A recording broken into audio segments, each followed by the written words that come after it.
Hay vidas que parecen comenzar lejos de cualquier escenario importante, sin privilegios, sin grandes recursos, sin señales visibles de lo que Dios hará después.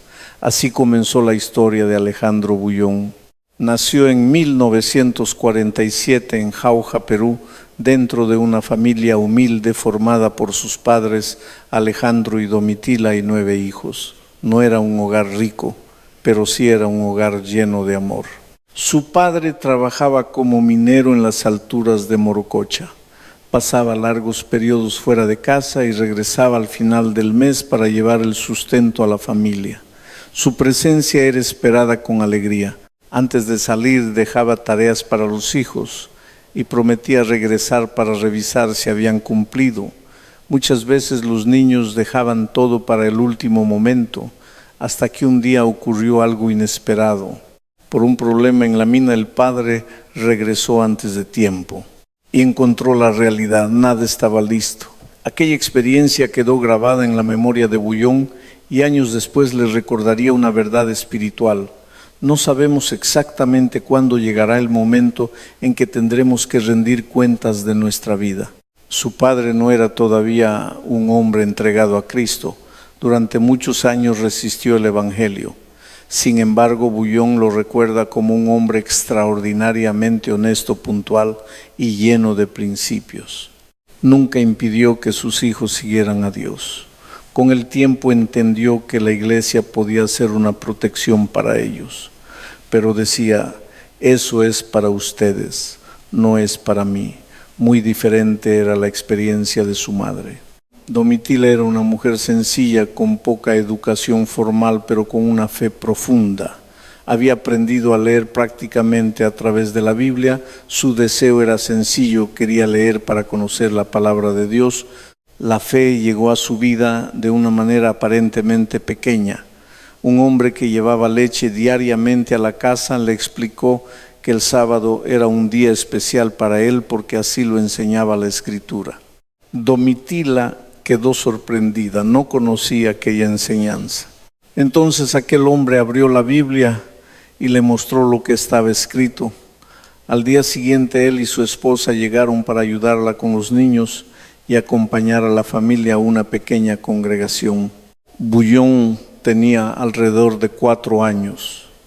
Desde aquel momento la vida espiritual de su madre comenzó a marcar profundamente a toda la familia. Era una mujer de oración, una mujer que respetaba profundamente las cosas de Dios, una mujer que terminó dejando una huella que alcanzó no solamente a sus 9 hijos, sino también a las siguientes generaciones de la familia. La casa donde crecieron era sencilla, construida en gran parte con adobe y tierra prensada. Pero Bullón no recuerda ese lugar principalmente por sus limitaciones, lo recuerda por el cariño, por la unidad, por una familia que permanecía unida aún dentro de la pobreza. También recuerda Jauja, el olor del eucalipto mojado después de la lluvia, los cielos intensamente azules, las calles tranquilas, la música melancólica de la región. Todo aquello fue formando una personalidad sensible, reflexiva y profundamente conectada con el dolor humano. Desde pequeño aprendió a mirar la vida con seriedad, no desde el pesimismo, sino desde la conciencia de que detrás de muchas personas existen heridas, luchas y lágrimas que casi nadie ve. Su padre también dejó otra herencia importante. Aunque no había tenido grandes oportunidades académicas, era autodidacta y amaba la lectura. En la casa había un pequeño cuarto llamado la biblioteca. Durante las vacaciones, los hijos tenían que pasar parte de la mañana leyendo antes de salir a jugar. Después debían contar lo que habían aprendido. Así comenzó en Bullón un amor temprano por la literatura, la poesía y las historias. Años después, aquellas palabras se convertirían en herramientas para comunicar el Evangelio a miles de personas. Pero en aquel momento, él era simplemente un niño delgado, tímido, sensible, con algunos miedos, con una familia humilde y con una madre que oraba. Nadie podía imaginar hasta dónde llegaría su historia, pero muchas veces Dios comienza sus obras más grandes precisamente así, en lugares pequeños, con personas sencillas y con una fe que aparentemente nadie ve. La infancia de Alejandro Bullón estuvo marcada por una mezcla curiosa de sensibilidad, disciplina y temor. Era un niño tímido, le tenía miedo a la oscuridad. También tenía un temor irracional a los sapos, un recuerdo que lo acompañó incluso en la vida adulta. Pero hubo algo que comenzó a despertar muy temprano dentro de él, la capacidad de comunicar emociones. En la escuela primaria su maestro pidió a los alumnos memorizar una poesía para el Día de la Madre. Alejandro había olvidado hacer la tarea. Cuando llegó su turno sintió miedo de ser castigado. Entonces recordó una poesía que había escuchado repetidas veces a su hermano mayor. La recitó, pero no lo hizo de manera fría. El miedo hizo que colocara toda su emoción en aquellas palabras. Su maestro quedó impresionado, lo abrazó, lo felicitó y decidió que él representaría a la clase en el programa general de la escuela. Sin saberlo, aquel niño acababa de tener uno de sus primeros encuentros con el público. Mucho antes de predicar ante grandes multitudes, ya estaba descubriendo que una palabra dicha con emoción podía tocar el corazón de alguien. Sin embargo, su experiencia religiosa durante la infancia no siempre fue agradable. La pequeña congregación a la que asistía su familia era sincera, pero estaba muy marcada por una comprensión rígida de la fe. Para aquel niño muchas veces el cristianismo parecía reducirse a reglas: guardar el sábado, no comer ciertas cosas, cumplir obligaciones, portarse bien, y junto con eso había disciplina severa. Si se distraía durante el culto podía ser castigado. Si no memorizaba los versículos también enfrentaba consecuencias. Bullón llegó a recordar aquella etapa como una religión basada más en el miedo que en la gracia, y dentro de él comenzó a crecer un conflicto. Sabía lo que debía hacer, sabía cómo debía comportarse, pero no sentía paz. Por fuera podía parecer un muchacho correcto. Por dentro continuaba preguntándose si realmente estaba bien con Dios. A los 13 años ya había llegado a una conclusión dolorosa. Se había acostumbrado tanto a la religión que podía comportarse correctamente sin haber tenido todavía un verdadero encuentro con Cristo. Ese conflicto lo acompañaría durante años, incluso durante sus estudios de teología, incluso al inicio de su ministerio. Conocía principios, conocía doctrinas, conocía la Biblia, pero todavía tenía que descubrir algo mucho más profundo, la gracia. Con el tiempo comenzó a comprender la justificación por la fe. Comprendió que la paz con Dios no era el premio por haberse portado perfectamente, era el punto de partida para una vida de obediencia. Primero Cristo, primero la gracia, primero la seguridad de ser aceptado por Dios, después una vida transformada como respuesta. Ese descubrimiento cambió su manera de entender el Evangelio. Desde niño también encontraba esperanza en ciertos personajes bíblicos. Admiraba a Daniel, José y Enoc. Pero las historias de David y Pedro le hablaban de una manera especial. Ellos habían caído, habían cometido errores graves, pero se arrepintieron y regresaron a Dios. Eso le enseñó una verdad que nunca olvidaría: una caída no tiene que ser el final de la historia. Él deseaba vivir como los grandes hombres fieles de la Biblia, pero también oraba: Señor, si alguna vez caigo, ayúdame a volver como David y Pedro. A los 13 años su familia dejó Jauja y se trasladó a Ñaña, cerca de Lima. La razón era clara: sus padres querían ofrecer educación cristiana a los 9 hijos. Fue un sacrificio enorme. La familia tenía muy pocos recursos. Su madre sufrió mucho para mantener a los hijos estudiando, pero estaba convencida de que aquella educación valía cualquier esfuerzo. Y fue precisamente allí donde comenzaron a aparecer con mayor claridad algunos dones de Alejandro. Todavía era tímido. Cuando tenía que hablar en público, las manos le sudaban, la voz parecía desaparecer, pero decidió participar en un concurso de oratoria. Y ocurrió algo parecido a lo que había sucedido cuando era niño. El miedo se transformó en emoción, habló con intensidad y ganó. Después participó en un concurso de poesía, también ganó. En 1969 esa capacidad lo llevó a representar a la Unión Incaica en un congreso internacional de jóvenes en Suiza. El muchacho tímido de Jauja comenzaba a descubrir que Dios podía utilizar precisamente aquello que más miedo le producía hablar delante de las personas. Años antes, el 28 de agosto de 1963, había sido bautizado. Al salir del agua hizo una oración extraña para un adolescente.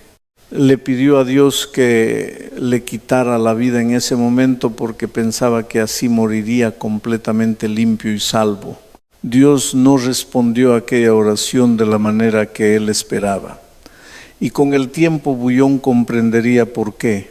Todavía había un camino por recorrer, todavía había luchas que enfrentar, todavía tenía que descubrir verdaderamente a Cristo. Y todavía existían miles de personas que algún día escucharían el Evangelio a través de aquel muchacho tímido que apenas comenzaba a entender su propio llamado. Desde muy joven Alejandro Bullón vivió con la sensación de que su vida tenía una dirección definida. A los 16 años ingresó a la Facultad de Teología. No recuerda haber considerado seriamente otra profesión.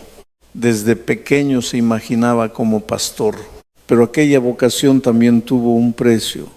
Mientras otros jóvenes disfrutaban con más libertad de esa etapa de la vida, él sentía sobre sus hombros una responsabilidad permanente. Vas a ser pastor, debes ser ejemplo, debes comportarte de acuerdo con lo que representas. A los 18 años ya había sido nombrado anciano de iglesia. A los 21 entraría al ministerio. Por eso con el tiempo llegó a decir que prácticamente pasó de la adolescencia a la vida adulta sin vivir una juventud común, no porque se considerara mejor que otros, sino porque desde muy temprano asumió la vida con una seriedad profunda.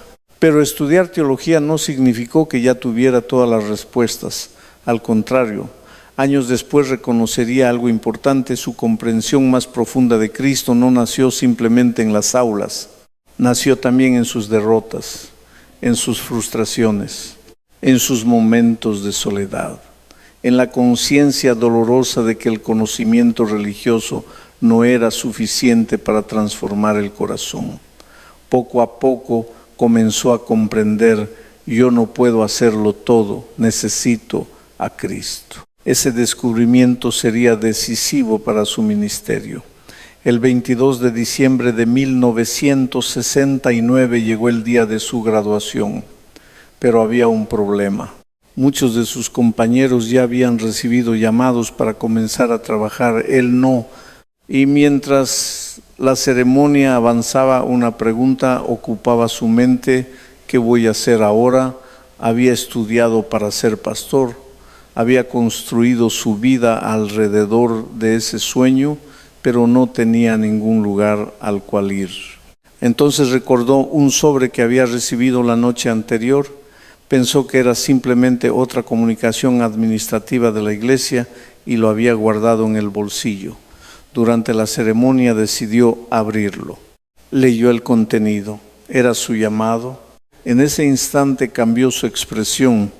La preocupación desapareció. El camino que parecía cerrado comenzaba a abrirse. Pocos días después inició oficialmente su trabajo pastoral. Fue enviado a servir en sectores populares de Lima. Allí descubrió algo que ningún libro podía enseñarle completamente. Pastorear significaba tratar con personas reales, con familias heridas, con enfermos, con conflictos, con hombres y mujeres que llegaban cargando historias que necesitaban esperanza. De repente ya no estaba estudiando problemas en una clase, los tenía delante y tenía que intentar ayudar con el Evangelio. Bouillon reconocería después que en aquellos primeros años todavía no comprendía plenamente la gracia y la salvación, pero hizo lo mejor que pudo con lo que sabía. Cada persona comenzó a enseñarle algo. Cada sufrimiento lo obligó a buscar más profundamente a Dios. Y cada fracaso fue mostrando sus propias limitaciones. En medio de esos años también llegó una persona decisiva para su vida, Sara. La había conocido durante sus años de estudio. Él era tímido, ella era extrovertida. Dos personalidades completamente diferentes. Bouillon recuerda que le llevó meses conquistar su corazón. No tenía grandes estrategias. Le enviaba poesías, guardaba silencio, esperaba, y ella fue capaz de ver posibilidades en aquel joven reservado que muchos podían pasar por alto. El 3 de enero de 1971 se casaron. Con el tiempo, Sara se convertiría en mucho más que la esposa de un pastor. Sería compañera, madre, apoyo. Una mujer que sostendría el hogar durante años de viajes y responsabilidades ministeriales. Bouillon jamás dejó de reconocer el papel que ella tuvo a su lado. No decía que estuviera detrás de él, decía que estaba a su lado y muchas veces incluso delante, enfrentando las luchas de la familia. Así comenzaban los primeros años del ministerio. Un joven pastor todavía aprendiendo, una esposa dispuesta a caminar con él, una vocación que apenas empezaba a tomar forma y una convicción que se volvería cada vez más fuerte. Si Dios quería usar su vida primero, tendría que enseñarle a depender completamente de Cristo. Después de sus primeros años en Lima, Alejandro Bouillon fue enviado al Valle del Perené. Aquella etapa marcaría profundamente su vida. No había carreteras cómodas. Muchas aldeas solo podían alcanzarse caminando durante horas por la selva o viajando en pequeñas embarcaciones por los ríos. A veces eran 4 horas, 8, 10. Y en aquellas caminatas largas, rodeado por la inmensidad de la selva, Bouillon comenzó a experimentar algo que hasta entonces no había vivido de la misma manera: la presencia de Dios como compañía real.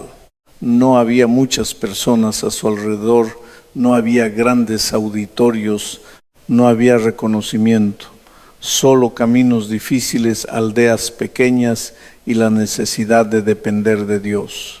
Allí empezó a hablar con Él durante horas, a caminar orando, a pensar, a reconocer sus propias limitaciones. Y años después diría que fue precisamente en esa etapa cuando comenzó a encontrarse verdaderamente con Jesús de una manera más profunda.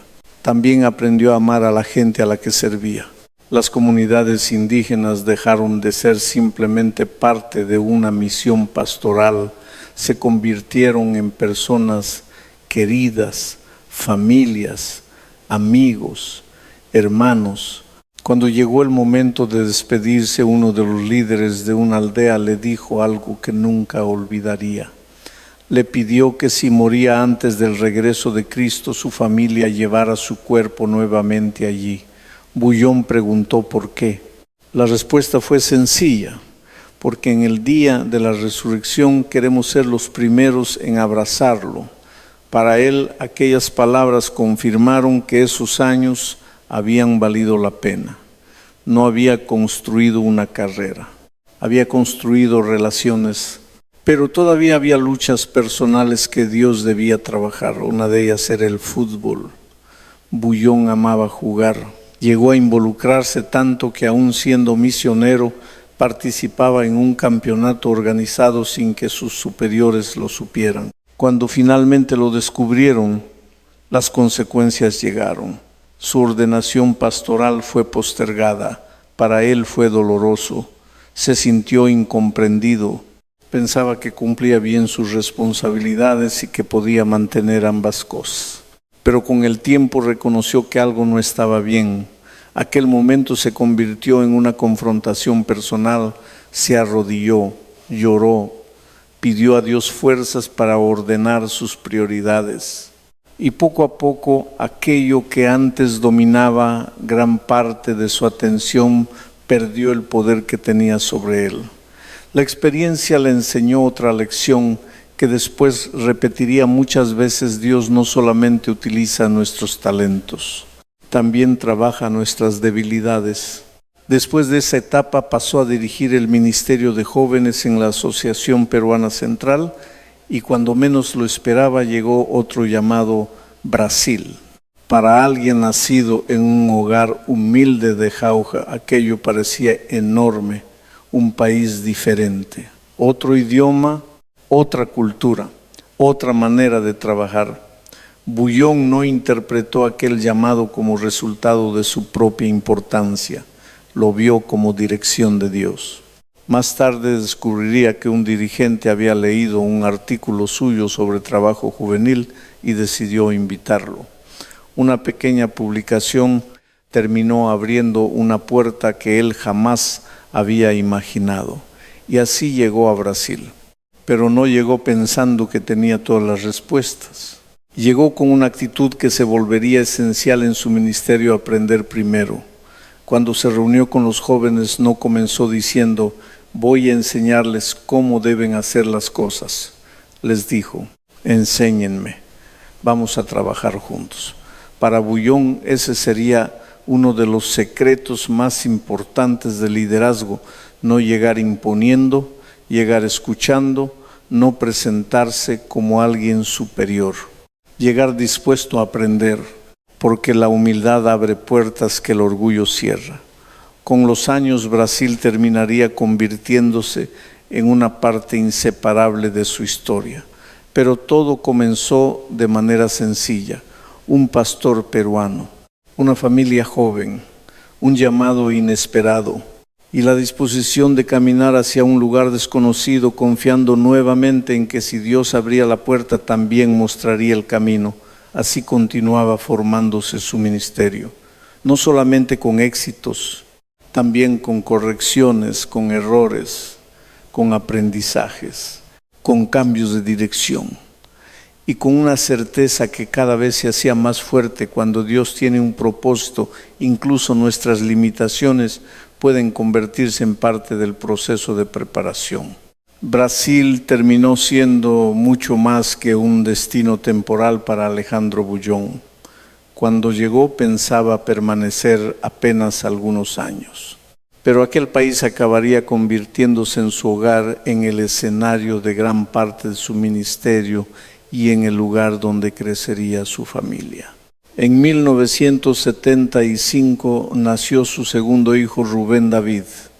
Durante el embarazo, Sara contrajo rubéola y los médicos advirtieron que el niño podía nacer con graves dificultades. Incluso surgieron decisiones dolorosas alrededor del embarazo, pero Sara permaneció firme.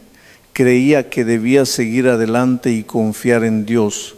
Rubén nació sano. Con los años estudió teología y también llegó al ministerio pastoral. Bullón siempre dejó algo claro respecto a sus hijos: ninguno tenía que convertirse en una copia de su padre. Dios crea personas diferentes, con temperamentos diferentes, con dones diferentes. Y tratar de imitar la personalidad de otro puede terminar destruyendo aquello único que Dios colocó en cada vida. En 1977 nació Samuel Elías. Más adelante llegaría Moacir, completando una familia de 4 hijos. Mientras la familia crecía, también aumentaban las responsabilidades ministeriales. Bullón pasó varios años trabajando con jóvenes en Brasil, primero en Minas Gerais, después en otras regiones. En total estuvo alrededor de 13 años ligado directamente al ministerio juvenil. Aquellos años le enseñaron una verdad que después marcaría profundamente su visión del evangelismo. No basta con emocionar a una persona durante una semana espiritual, la emoción pasa. El entusiasmo disminuye. Para que la experiencia cristiana permanezca viva necesita convertirse en misión.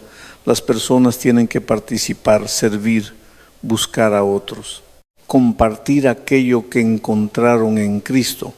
Con el tiempo fue llamado a servir como secretario ministerial de la División Sudamericana, responsabilidad que desempeñaría durante muchos años.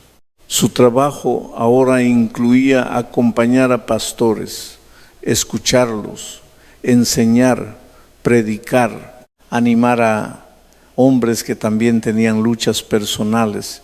Y aquí Bullón tomó una decisión importante. Nunca quiso presentarse delante de otros pastores como un hombre que había vencido todas sus batallas. Prefería hablar también de sus propias debilidades, de sus tentaciones, de sus conflictos interiores, porque había descubierto algo esencial. El pastor también necesita diariamente de la gracia de Dios. Ningún título elimina la naturaleza humana. Ningún cargo espiritual vuelve invulnerable a una persona. Por eso su seguridad no podía estar en la experiencia, en el conocimiento, ni en los años de ministerio. Tenía que estar en una comunión diaria con Cristo. Oración, Biblia, meditación. Esos elementos comenzaron a ocupar un lugar fundamental en su vida. Cuando abría la Escritura en su devoción personal, no buscaba primero un sermón para predicar, buscaba alimento para sí mismo. Si leía acerca de David, intentaba reconocer sus propias luchas. Si encontraba a Judas, examinaba su corazón. Si leía la historia de María Magdalena, veía allí la necesidad humana de perdón y restauración. La Biblia dejaba de ser solamente material para enseñar a otros. Se convertía en un espejo y también en alimento. Esa dependencia diaria nació de una convicción profunda: si descuido mi comunión con Dios puedo caer. No era una confesión de derrota, era conciencia de su propia fragilidad. Y precisamente esa conciencia lo empujaba hacia Cristo. Mientras su ministerio crecía y llegaban nuevas responsabilidades, Bullón comprendía cada vez mejor que Dios no utiliza a las personas porque sean fuertes por sí mismas. Las utiliza cuando reconocen cuánto necesitan de Él. El joven tímido de Jauja había recorrido un largo camino. Ahora dirigía jóvenes, acompañaba pastores y hablaba ante públicos cada vez mayores. Pero dentro de él permanecía una certeza sencilla: sin Cristo todo aquello no significaba nada. Hubo un momento en la vida de Alejandro Bullón que cambió completamente su manera de entender el cristianismo. No ocurrió en un aula, no ocurrió mientras predicaba, ocurrió en una noche de desesperación en medio de la selva. Bullón había caído en un abismo y trató de salir con sus propias fuerzas. Lo intentó una vez, después otra, pero cuanto más luchaba, más comprendía que no podía hacerlo solo. Entonces pidió ayuda. Un hombre apareció, descendió hasta donde estaba y lo ayudó a subir. Bullón nunca quiso construir una explicación mística alrededor de aquella experiencia. Para él lo importante fue otra cosa. Aquella noche entendió su propia vida. Durante años había intentado vivir el cristianismo de la misma manera en que había intentado salir del abismo solo, con esfuerzo, con disciplina, con conocimiento, tratando de obedecer, pero sin comprender completamente que la esencia del cristianismo no es luchar para alcanzar a Cristo, es caminar acompañado por Cristo. Esa noche algo quedó claro dentro de él. La doctrina era importante, la iglesia era importante, la obediencia era importante, pero ninguna de esas cosas podía sustituir una relación personal con Jesús. La obediencia debía ser consecuencia, no el punto de partida. Desde entonces su predicación comenzó a cambiar. Ya no quería presentar únicamente lo que una persona debía hacer. Quería mostrar primero quién podía darle fuerzas para hacerlo: Cristo. Sus luchas no desaparecieron, pero ahora sabía dónde encontrar ayuda. Y aquella comprensión terminaría llegando a miles de personas. Desde niño había visto predicar a Billy Graham ante un estadio lleno en Lima. Mientras observaba aquella multitud, nació dentro de él una idea que parecía imposible. ¿Por qué no podemos predicar el Evangelio a decenas de miles de personas?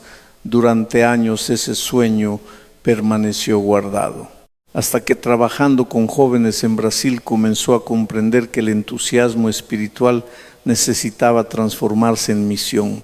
Los jóvenes estudiaban la Biblia con amigos, los invitaban, pero muchas veces llegaban hasta cierto punto y no sabían cómo conducirlos a una decisión. Entonces Bullón propuso algo que parecía demasiado grande: alquilar un estadio, reunir unas 25,000 personas y predicar durante varias noches. El problema era el dinero. La organización podía ayudar con una pequeña parte, el resto parecía imposible. Bullón comenzó a ir hasta el estadio. Se sentaba frente a él, miraba las gradas vacías, cerraba los ojos y se imaginaba aquel lugar lleno de personas escuchando acerca de Jesús, hasta que un día un taxista lo reconoció. Le preguntó qué hacía allí. Bullón le contó el sueño y también le explicó que no tenía los recursos necesarios. El hombre sacó una pequeña cantidad de dinero y se le entregó. Parecía insignificante frente a lo que faltaba, pero añadió una idea sencilla: no necesitas encontrar una sola persona que te dé todo. Necesitas muchas personas que crean en el sueño y den lo que puedan.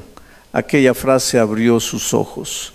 Poco después, un pequeño grupo de creyentes escuchó el proyecto, se reunieron y decidieron ayudar. El sueño comenzó a tomar forma. En agosto de 1987 se realizó aquella campaña evangelística ante unas 25,000 personas.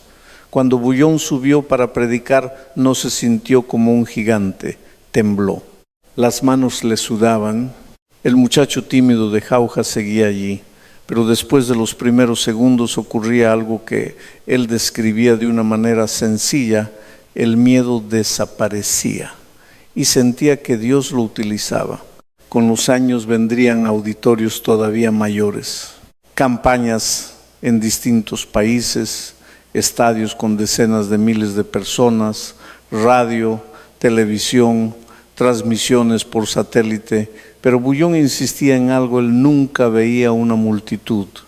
Veía personas, un matrimonio destruido, un joven atrapado en las drogas, una persona endeudada, alguien pensando en quitarse la vida, un hombre aparentemente exitoso pero vacío por dentro. Por eso antes de predicar su oración era siempre una confesión de dependencia: Señor, estudié, me preparé, pero si tú no hablas yo no puedo hacer nada. Aquella era la misma lección aprendida en el abismo.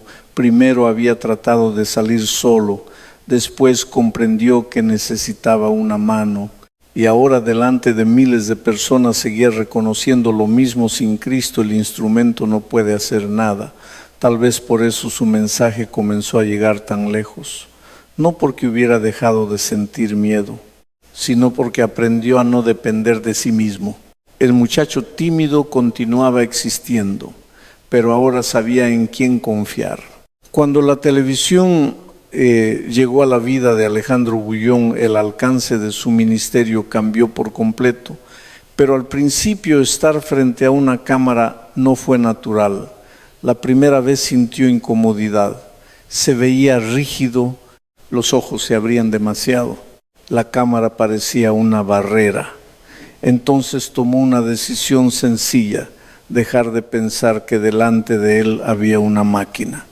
Comenzó a imaginar que al otro lado había una sola persona, alguien herido, alguien solo, alguien buscando una palabra de esperanza, y comenzó a hablarle a esa persona. Así encontró su manera de comunicar. No intentaba construir una voz artificial, no quería interpretar un personaje. No estaba obsesionado con técnicas para parecer más importante. Su preocupación era otra. ¿Cómo puedo mostrarle a esta persona que todavía existe esperanza en Cristo? Bullón reconocía sus propias limitaciones. Incluso su voz se cansaba fácilmente después de predicar varias veces. Durante años se preguntó por qué Dios no le había dado una voz más fuerte para alguien que terminaría hablando ante grandes multitudes. Un día Sara le dio una respuesta que quedó grabada en su memoria. Quizá precisamente aquella debilidad le impedía confiar demasiado en sí mismo. Cada vez que debía predicar tenía que volver a decir: Señor, yo no puedo hacerlo solo. La misma lección del abismo seguía presente. Cuanto mayor era el escenario, mayor debía ser su dependencia de Dios. Por eso Bullón también rechazaba la idea de fabricar emociones durante un sermón. No quería decidir de antemano cuándo llorar, cuándo bajar la voz o cuándo dramatizar. Decía que se emocionaba porque pensaba en las personas que estaban escuchando, porque sabía que detrás de un rostro podía existir una familia destruida, una adicción, una profunda soledad, una persona desesperada. Y porque él mismo recordaba lo que significaba luchar sin encontrar paz. Con el paso de los años, su manera de evangelizar también produjo críticas. Las campañas tradicionales podían durar meses. Bullón comenzó a trabajar con campañas públicas mucho más cortas, pero explicaba que aquellas semanas no eran todo el proceso. Antes había miembros de iglesia visitando personas, estudiando la Biblia con ellas y acompañándolas durante meses. El evangelista llegaba después para ayudar en el momento de la decisión. Para él esa era una idea fundamental. El evangelismo no pertenece solamente al predicador, pertenece a toda la iglesia. Orar, estudiar la Biblia, buscar a alguien a quien ayudar. Esos tres elementos debían caminar juntos, porque una fe que solamente recibe y nunca sirve termina debilitándose. También fue criticado porque muchos consideraban que hablaba demasiado de la gracia. Algunos pensaban que sus mensajes eran demasiado sencillos, pero Bullón defendía una convicción: la esencia del Evangelio no es la capacidad humana de salvarse mediante un comportamiento perfecto. Es lo que Cristo hizo por el ser humano. La obediencia tiene su lugar, las doctrinas tienen su lugar, pero todo comienza con la gracia. Primero Cristo transforma, después aparece una vida diferente. Él mismo decía que buscaba la gracia en la Biblia porque la necesitaba personalmente. No predicaba acerca de un Salvador que solamente otros necesitaban. Predicaba acerca del Cristo del cual él mismo dependía todos los días. Por eso también rechazaba la idea de que después de él debía aparecer otro evangelista exactamente igual. No existe otro Bullón. Cada persona tiene una personalidad distinta, dones distintos, limitaciones distintas. Dios no necesita copias. Necesita personas dispuestas a ser usadas como son. Esa convicción también explicaba su relación con la fama. Cuanto más conocido se volvió, más cuidadoso quiso ser con el protagonismo personal. Algunas personas querían fotografías, autógrafos, un momento junto al predicador. Pero Bullón temía que la atención comenzara a concentrarse en el mensajero y no en Cristo. Por eso muchas veces al terminar de predicar ante grandes multitudes, desaparecía rápidamente del escenario. Algunos lo interpretaban como frialdad, otros como distancia. Pero él explicaba que no quería alimentar una cultura de admiración hacia su persona.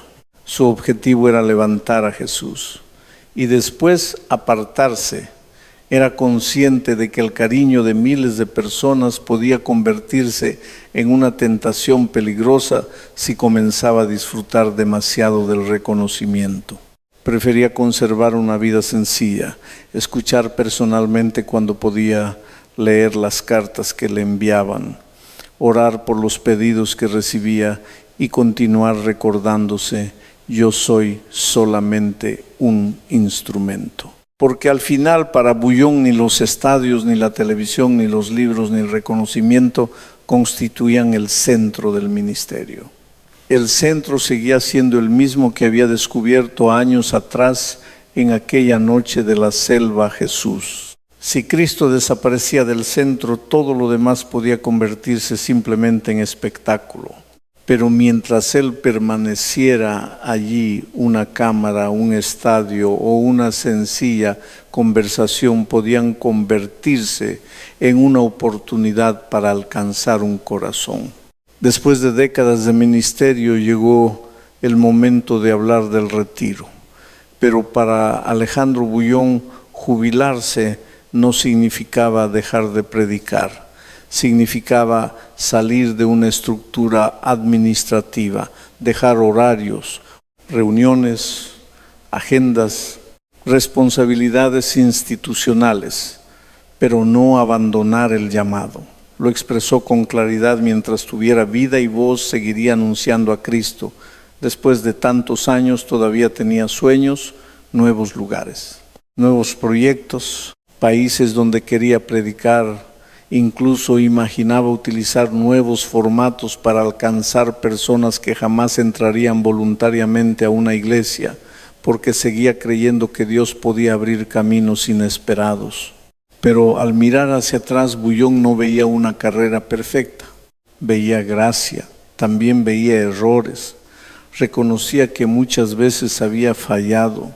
Incluso recordó que cuando comenzó a predicar con fuerza acerca de la justificación por la fe, llegó a utilizar aquel mensaje de una manera demasiado dura contra quienes tenían una visión legalista de la religión.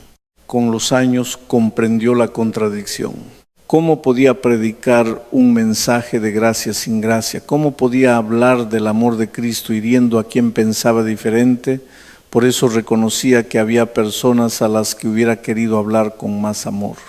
La madurez le había enseñado algo que los años jóvenes todavía no comprendían completamente: tener la verdad no nos da permiso para perder la ternura. También miraba la iglesia que había conocido desde niño, aquella congregación donde la fe muchas veces había sido presentada como una pesada lista de deberes. Había cambiado. Según su percepción, la iglesia comprendía mejor ahora la justificación por la fe, pero veía otro peligro: el secularismo. Pasar de una religión obsesionada únicamente con las reglas a una vida donde Dios se convierte simplemente en un detalle. Para Bouillon, ninguno de los dos extremos era el camino. La vida cristiana debía tener un centro, ese centro era Cristo. También insistía en algo que había repetido durante décadas: la misión no puede quedarse únicamente en manos de pastores y evangelistas profesionales.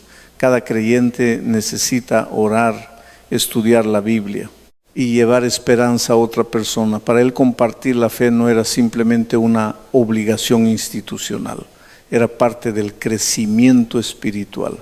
Al acercarse al retiro, tampoco escondía las imperfecciones de la iglesia. Había visto errores desde dentro. Había conocido líderes, problemas, decisiones equivocadas, y reconocía que él mismo también había cometido errores. Pero no se retiraba lleno de resentimiento, se retiraba agradecido. Seguía creyendo que Dios podía conducir a una iglesia formada por seres humanos imperfectos. Y cuando le preguntaron cuál era su sueño para ella, no habló primero de números. No soñaba simplemente con millones de bautismos. Soñaba con personas preparadas espiritualmente para encontrarse con Cristo. Una iglesia donde Jesús fuera realmente el centro. Pero quizás una de las partes más humanas de su historia apareció cuando habló de su propia familia. Alejandro Bullón había predicado delante de miles, había escrito libros, había aparecido en televisión, había viajado por numerosos países, pero seguía siendo padre, y un padre también puede llorar.